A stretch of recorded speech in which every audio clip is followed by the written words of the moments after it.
Biyiko dirmanat abe rugankos ifate bahu iyedat abe adunya na findir matu dugukan fumati uturawatu kenko digame hafe ilmorma sidajarate odanko kufe kalate Duganin jitu falmiko galmanaga karate naftu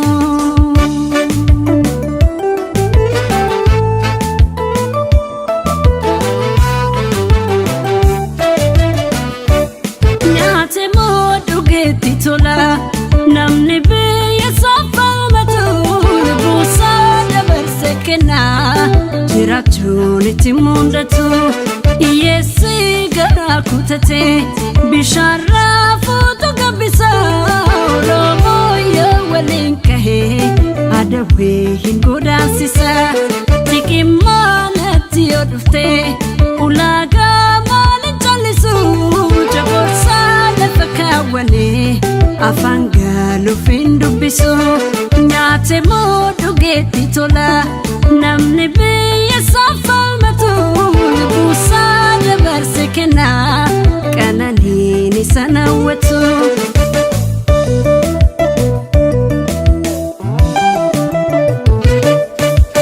anno leftanango enyuti ramfata inna botike nyoguma safiyata kararati gobi igli baratota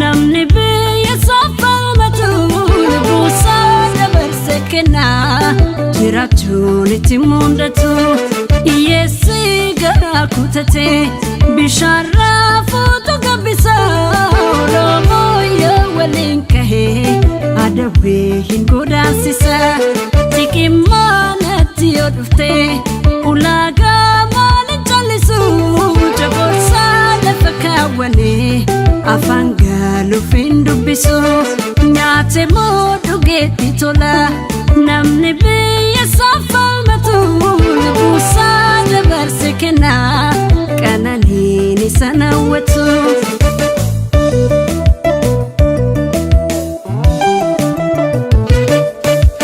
arjatu nartanyaf matane tukufatu kumanuru jabati tifufa erona jirat fulduri no fifa oromo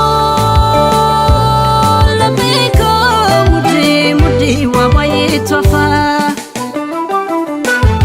arjatu nartanyaf matane tukufatu kumanuru jabati tifufa erona jirat fulduri no fifa oromo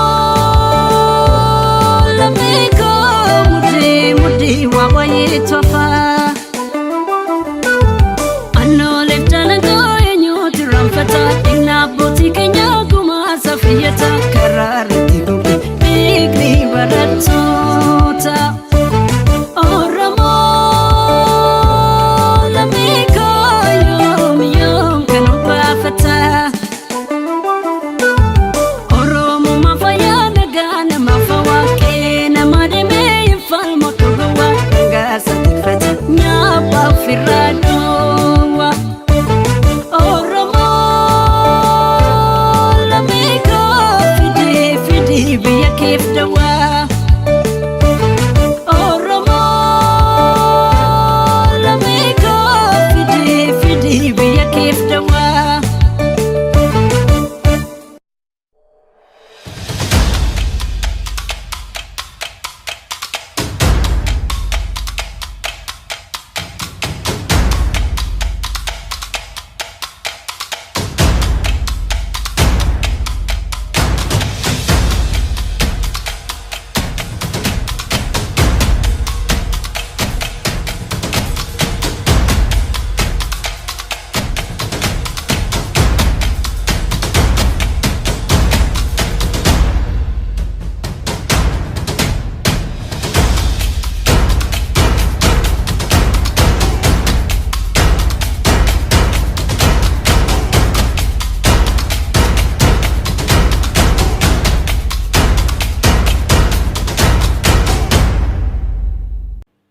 Ashama harka fuunee kabajamtootaa fi daawwattoota hordoftoota Kuush Miidiyaa Neetwork kun qophii addaa Kuush Miidiyaa Neetwork irratti qophaa'ee isinii dhiyaatudha. Qophii addaa keenya irraatiin haala yeroo ammaa lixni Oromiyaa keessa jiru gubachuu bosona Wallaggaatiin wal qabatee haala naannoo sana jiru irratti ajajaa waraana bilisummaa Oromoo zoonii lixaa kan ta'an Marroo Dirribaa wajjin gaafiif deebii gabaabaa goonee jirra. Hanga xumura sagantaa keenyatti nu faana turaa jechaan kan isin affeeru an Habtaamuu Tasfaayeeti. Turtii gaarii. Hello, akkam ooltanii ajajaa waraana bilisummaa Oromoo zoonii dhihaa Jaal Marroo Dirribaa fayyaa keessanii akkam jirtu? Nagaa akkam isinii? Nagaadha. Haala amma naannoo lixaa Oromiyaatti deemaa jiruu fi koonyaa Oromoo Maccaatti deemaa jiru irratti namoonni hedduun cinqaa keessa jiru. Neetworkiin hin jiru. Haala uummanni keessa jirus namni quban qabu.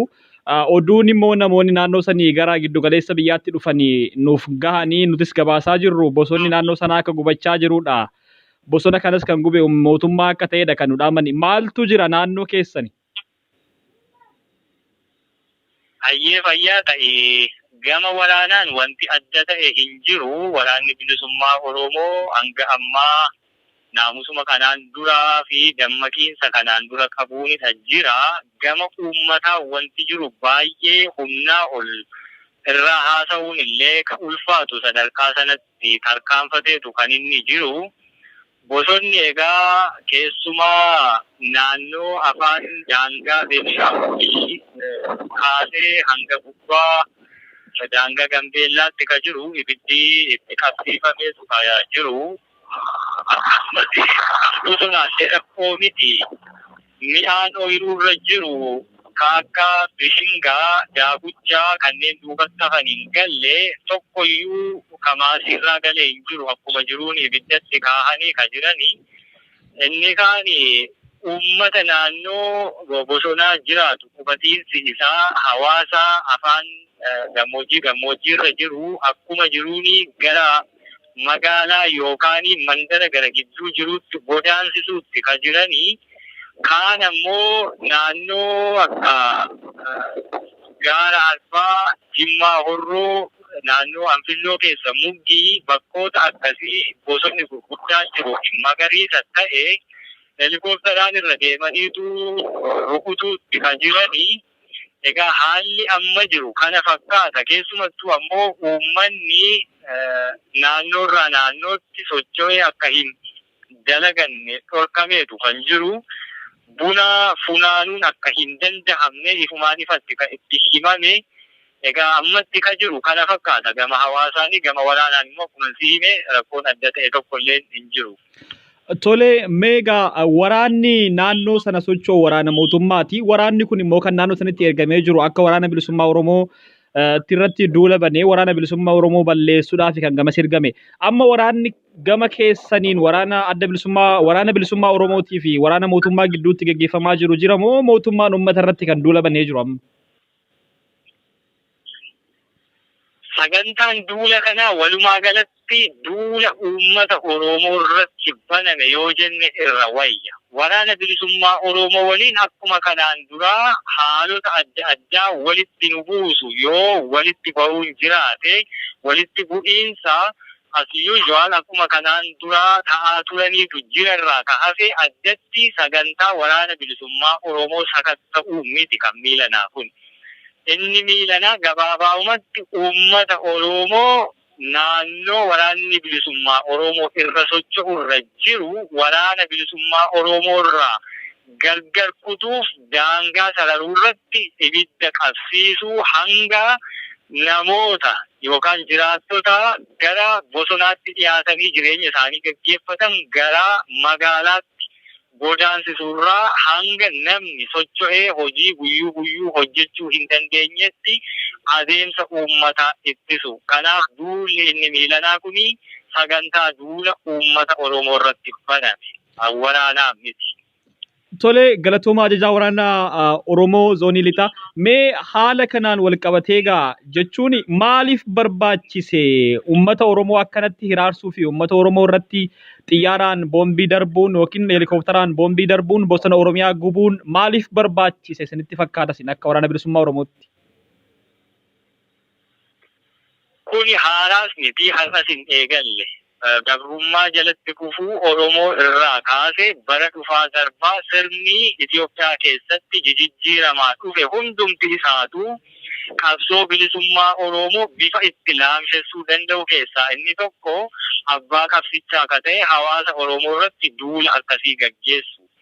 Inni kun seenaa irraa waa barachuu dadhabuu fi yeroo irraa yerootti immoo seenaa abbootiin warra akkasii tokko jedhanii jalqabanii irra deddeebi'anii dalagu.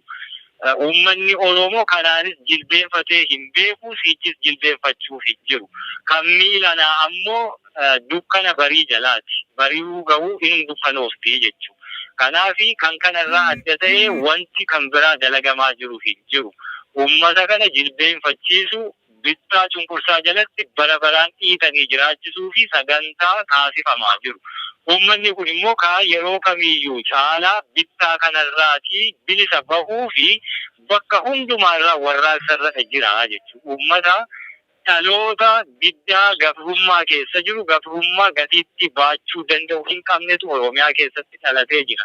Kanaaf inni kun ijibbaata. Yoo ta'e haa ta'u yoo ta'uu baate immoo erga adi du'ee egaa margiin jette harreen kan jedhan sana dalaganii waan deemuufi jirani kan ishiin fakkaattu mallattoon amma adeemaa jiru.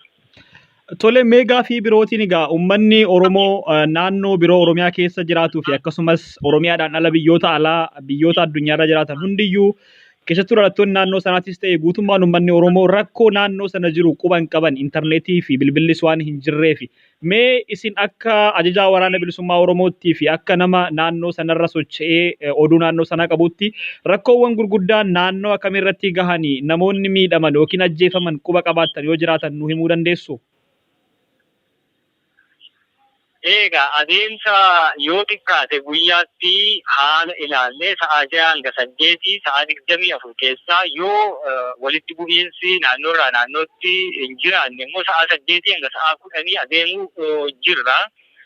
Naannoorraa naannootti waraanas quunnamuu fi hawaasa keenya keessas rakkoo jiru adeemsa miilaatiin wal biraan gahuuf jecha deemuun ni jira. Adeemsa kana keessatti bakkoonni hanga ammaatti miidhaan irra gahametu kanaasiin jechuun bakki miidhaan irra hin geenyetu iddoo akkasii jedhanii dubbachuutu irra salphata. Maaliif jennaani akkuma waliigala zoonii dhihaatti akkasumas immoo karaa kibbaa jaallan keenya achi jiran irraa akka odeeffannaa jirrutti bakkoota waraanni bilisummaa Oromoo keessa sosso'a jedhame keessatti guyyaatti naannoorraa naannootti namni 5 hanga 6 osoo hin du'iin yerootti oolee beeku miti. Eddaa ukkaamsaanii quunnamtii hawaasaa kun dhufeeti asitti wanti dhagahamaa jirutu hin jiru malee bakki kun nagaa qabaa bakka akkasiitu nagaan ooleera bakka jettee irraa himuu dandeessutu hin jiru.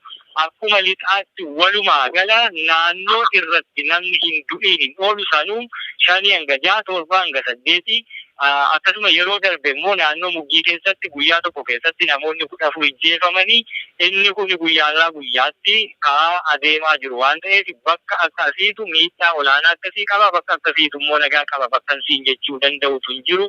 Walumaa galatti uummanni naannoo nuti sochoonu keessa jiru hundumti isaayyuu balaa kanaa hattaa kanaa dhamataadha jira. Gaafiin ammas kaasu kun bosonniiwwan gubachaa jiran kun dhaamanii jiru eessattidha kan gubate bosonni kunniin amma ibiddi jiru dhaamee jira moo boba'aatuma jira? bosonni dhaamuu hin danda'u amma qabatee jiru maaliif jennaan lafti bona akkasumas immoo daggala yookaan shaalloo akkasumas baala shimalaa goggogeetu jira waan ta'eef bosona guddaa jalatti wanni akkasii gogee harca'e baalli gogaan harca'e jira waan ta'eef naannoo Baambaasii gara Beenishaangul Gumuz irraa kaasee beegii qabatee karaa qeellam gidaamii qabatee gargeedarra asii ol gara Ambilloo mukkiitti barahaan jiru hundi isaa qubataadha jira. Barahaa qofa osoo hin taane bunni kanaan dura yoo akka tasaallee ibiddi gammoojjii keessatti ka'e uummanni durseetu naannoo buna ofiirraatii qulqulleeffata akka ibiddi tarkaanfatee buna hin qabanne. Amma uummanni sanas gochuu hin dandeenye waan ta'eef ibiddi kun tarkaanfateetu bosona bunni keessa jirudha qabatee jira. Buna Wallaggaa buna Oromoo dhihaa jirutu gubataa jira. Kallattii biraas odeessa yoo qabaatte yookaan anis odeessa yoo argadhe walii kennuu dandeenya. Hanga ammaatti inni qabu akka dhiyaatti bunaa fi mi'aan ooluu gubbaa jirutu gubataa jira. Bosona caalaayyuu jechuudha. Ibiddi bosona irra ture kuni kaachifatee gara mandaraatti seenuutti jira. Mana namaatti gubuutti jira.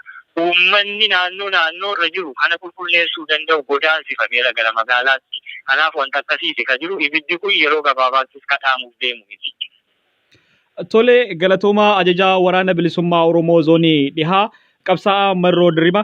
Gaafiin inni koo gaafiin xumuraa yeroo ammaa kanatti uummanni Oromoo edda addunyaarra jiruu fi akkasumas Oromiyaa biroo keessa jiru maal gochuu qaba? Maaltu irraa eegame tan dhaamsa qabdan yoo qabaattan? Uummanni Oromoo inni biyya keessa jiru silaaftuu ibidda gubdu gidduu dhaabbateetu qabsoo gaggeessuutti jira. Waan isarraa eegamu hundumaa gochuutti jira. Kanaa olittis wanni akka uummataatti godhuu danda'u jira jedhee dhaamsi dhandhaamuuf illee hin jiru. Nu akka waraanaatti qabsoo kana abbaa itti taanee du'uuf ijjeesuu gidduutti waan jiru amannee itti seennee waadaa itti galleetu eebbuu hin diigamne kakuu hin cabne waadaa hin haalamne harkaa qabna. Akkasuma uummanni Oromoo waraana kana jiraachisu hanga wareegama kaffalutti waliin dhaabbatuutti jira. Naannoon inni biraa immoo waraanni illee keessa hin jirre ilmaan ofii waliin bahee galuu dadhabuurraa gamuma jiru hundumaan ijjeefamuutti jira. Kanaaf iyyuu egaa bilisummaan karaa nagaa argamuu hin dandeenye bilisummaan tolaa hin jirtu wareegama gaafatti waan ta'eef wareegama sana hundumaa kafalaa jira uummanni Oromoo waan ta'eef kanaan olitti waan ta'uu danda'u hin qabu akka Oromootti. Akkasumas immoo uummanni Oromoo biyyoota alaa keessa jiran carraa quunnamtii adda addaa qabaachuu fi biyya nagaa qabdu keessa jijjiraatanii sagalee ta'uu yoo danda'ani sanaa alattis wanni gochuun danda'amu hin jiru. Uummanni Oromoo naannoo Oromiyaa waraanni bilisummaa Oromoo keessa socho'u jiraatu guutummaa guutuutti duguuginsa sanyiitu irratti raawwatamaa akka jiru irratti dubbachuu danda'utu irraa eegama. Dhaamsi kiyyas kanuma. Kanaa ol waan jechuu qabu hin jiru. Tole ajajaa waraana bilisummaa Oromoo zoonii dhihaa Marroo Dirribaa. Gaafiif deebii gabaabaa yeroo cinqaa keessatti uummanni keenya naannoo Oromiyaa lixaa keessa jiru akka uummanni biroo dhagahuuf nu wajjin gooteef hedduun galatoomi siin jedha maqaa daawwattoota Kuush Miidiyaa Neetworkiitiin. Ayyee atis fayyaa ta'ii sagalee dhukkaamame sagalee dhabne keessatti sagalee nuu taatanii sagalee qabsoo bilisummaa Oromoo taatanii sagalee uummata Oromoo dhukkaamamee taatanii galata qabdu galanni keessanii bilisummaa saba Oromooti fayyaa ta'ii horii bulate. Tole galatoomaa. Tole egaa kabajamtootaa fi hordoftoota Kuush Miidiyaa Neetwork turtii gabaabaan ajajaa waraana bilisummaa Oromoo zoonii dhihaa Marroo Dirribaa wajjin goone kana fakkaata. Yeroo biraa keessummaa birootiin hanga walitti deebinutti nagaatti tura yeroo gaarii qabadhaa.